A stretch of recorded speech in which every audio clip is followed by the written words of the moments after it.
Channel और आज है 29 जनवरी। तो जानते हैं क्या है आज की तारीख का इतिहास। 1528 में मुगल साम्राज्य वंश के संस्थापक बाबर ने मेवाड़ के राजा सांगा को हराकर चंदेरी के किले पर कब्जा किया था और 1676 पर थियोडोर द्वितीय रूस के जार बने थे और 1780 में भारत का पहला समाचार पत्र अंग्रेजी में हिकीज बंगाल गजट के नाम से प्रकाशित हुआ था। और हिक्की गजट या बंगाल गजट या कलकत्ता जनरल एडवाइजर का कोलकाता से प्रकाशन हुआ था। अंग्रेजी भाषा के इस समाचार पत्र के संपादक जेम्स ऑगस्टस हिक्की थे। 1889 में 1879 में ऑस्ट्रिया हंगरी के युवराज आर्कड्यूच रुडोल्फ ने अपनी प्रेमिका की हत्या के बाद आत्महत्या कर ली थी। 1916 में प्रथम विश्व युद्ध में जर्मनी ने फ्रांस पर पहली बार हमला किया था। 1919 में चेक फौजों ने गैलिसिया में पोलैंड की फौजों को शिकस्त दी थी और 1939 में रामकृष्ण मिशन सांस्कृतिक संस्थान की स्थापना हुई थी और 1947 में अमेरिका ने चीन के मध्यस्थता की भूमिका छोड़ दी थी और 1949 में ब्रिटेन ने इजराइल को मान्यता दी थी। 1953 में संगीत नाटक अकादमी की स्थापना हुई थी। 1963 में फ्रांस के वीटो के कारण यूरोपीय साझा बाजार में ब्रिटेन में प्रवेश नहीं मिल सका था। 1973 में अमेरिका सोवियत तथा 17 देश यूरोपियों में सैन्य बल कटौती में विचार विमर्श के लिए वियना में बैठक की थी और 1976 में सोवियत संघ अगोला में राजनीतिक समझौते के लिए सहमत हुआ था और 1979 में भारत में के सबसे पहले जंबो ट्रेन 2 इंजन वाली तमिलनाडु एक्सप्रेस को नई दिल्ली रेलवे स्टेशन से हरी झंडी दिखाकर चेन्नई के लिए रवाना किया गया था।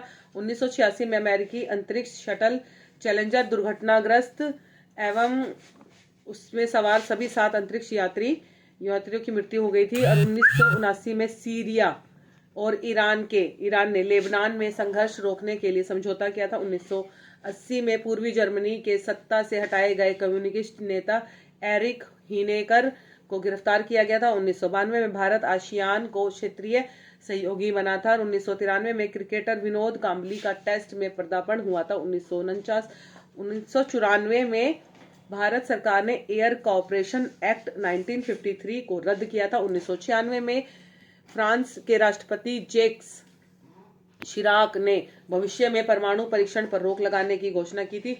2002 में श्रीनगर में 2 उग्रवादी मारे गए थे। 2003 में इजराइल के आम चुनावों में प्रधानमंत्री एरियल शेरोन की लिकुंड पार्टी विजयी हुई थी और हिमाचल विधानसभा भंग कर दी गई थी।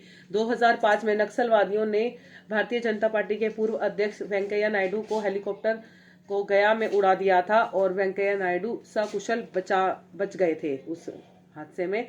सेरेना विलियम्स ने ऑस्ट्रेलिया ओपन का महिला खिताब जीता था। 2007 में अभिनेत्री शिल्पा शेट्टी जर्मनी जैक्सन को हराकर लंदन के चैनल 4 के रियलिटी शो में बिग ब्रदर की चैंपियन बनी थी। 2008 में लोकसभा अध्यक्ष सोमनाथ चटर्जी ने 3 लोकसभा सदस्य रमाकांत यादव, भालचंद्र व अखलाक्स की सदस्यता समाप्त कर दी थी और ऑस्ट्रिया के इराक से अपनी फौज वापस लेने की घोषणा की थी। 2009 में फेडेलिटी ने सत्यम कंप्यूटरों के 2.5% शेयर खरीदे थे और कोस्टेलिनो यूबी समूह खेल मार्केटिंग के सीईओ बने थे। 2010 में भारत और रूस की संयुक्त परियोजना के तहत उत्पादन किए जा रहे 5वीं पीढ़ी के युद्धक विमान की उड़ान का रूस के सुदूर पूर्वी हिस्से में पहली बार सफलतापूर्वक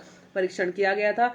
29 जनवरी को किन किन लोगों का जन्म हुआ है। 1896 में स्वामी प्रणवानंद महाराज भारत सेवा आश्रम संघ के संस्थापक है। 1904 में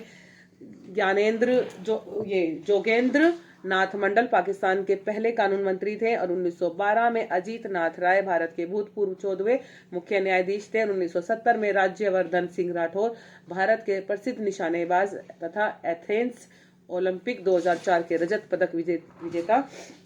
और 29 जनवरी को किन किन लोगों का निधन हुआ। 2022 में भाभा इकबाल सिंह किंगरा सिख समुदाय के एक भारतीय सामाजिक आध्यात्मिक नेता थे। 2021 में अरविंद जोशी जाने माने भारतीय अभिनेता थे। 2019 में जॉर्ज फर्नांडिस एक पूर्व ट्रेड यूनियन नेता थे जो राजनेता, पत्रकार और भारत के रक्षा मंत्री रहे। 2018 में मोहम्मद अलवी उर्दू के प्रसिद्ध शायर व साहित्यकार थे। 2010 में रामविलास मिर्था भारतीय राष्ट्रीय कांग्रेस के राजनीतिज्ञ थे। 2002 में सरला ग्रेवाल भारतीय प्रशासनिक सेवा में भारत की दूसरी महिला अधिकारी तथा मध्य प्रदेश के भूतपूर्व राज्यपाल। 1983 में पीलू मोदी स्वतंत्र भारत पार्टी के प्रमुख नेता और भारत के उग्र उदारवादी एवं मुक्त आर्थिक नीतियों के समर्थक थे। 1597 में महाराणा प्रताप उदयपुर मेवाड़ के सिसोदिया राजवंश के राजा थे। इनकी मृत्यु हुई थी 29 जनवरी को महाराणा प्रताप की। 29 जनवरी को क्या महत्वपूर्ण दिवस अवसर बनाया जाता है? Beating the retreat. तो गाइज ये था आज 29 जनवरी का पूरा इतिहास। जय श्री राम, राधे राधे।